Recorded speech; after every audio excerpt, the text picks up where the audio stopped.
Ryan, Friday night, I believe you sent a proposal to the EFL suggesting how you think the season should start. What can you give us an insight into what that entailed?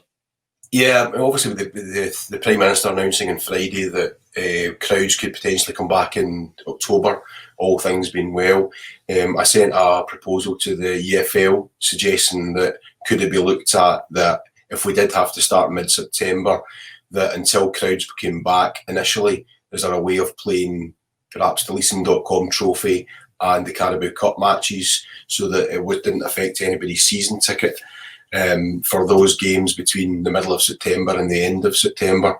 And I also asked them to look at considering extending the season, because currently the season is due to finish on the 8th of May. And I said, well, to get by another week, because I felt that the playoffs had actually gone really well this year with a quicker turnaround.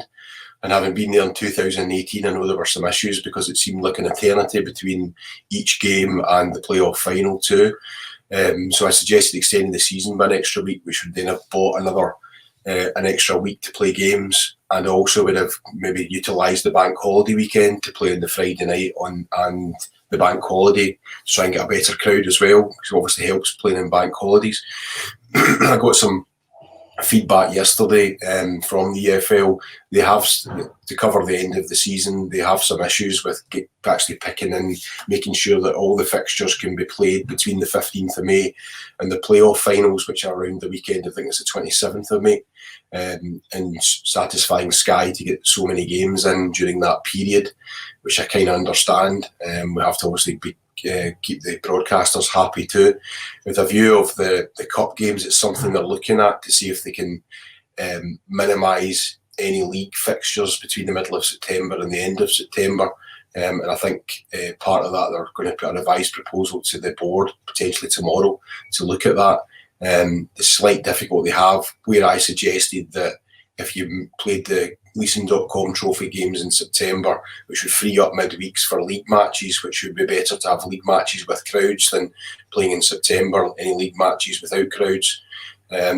So the issue is some of the dates that they've penciled in for the Leeson.com matches beyond October were international weeks. So some of the clubs may have issue with playing league games, mean potentially players are away in international duty, which is something that might potentially affect us too. So that's really where I'm at just now. We also spoke a bit about, I'd suggested that if they could push in some way for League One and League Two to pilot the smaller crowded games, as in the reduced capacity matches in September. So they are very aware, the government I think are very aware of the plight of League One and League Two clubs just now. So anything they can do, they are pushing to see if any games in September could be potentially with a reduced capacity crowd, and use the likes of ourselves and other clubs in League One and League Two as the pilot matches to see how a reduced capacity would work. And hopefully that would at least allow us to satisfy our season ticket holders and get some crowds in.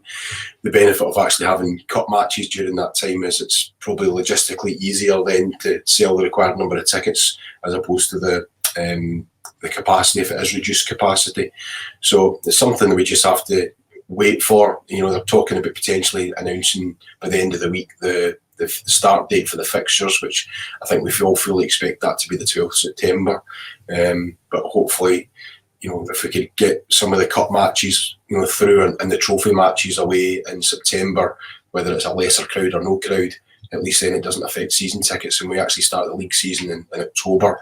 But whether that'll happen, it really depends on what a heavily congested fixture list between September and the beginning of May.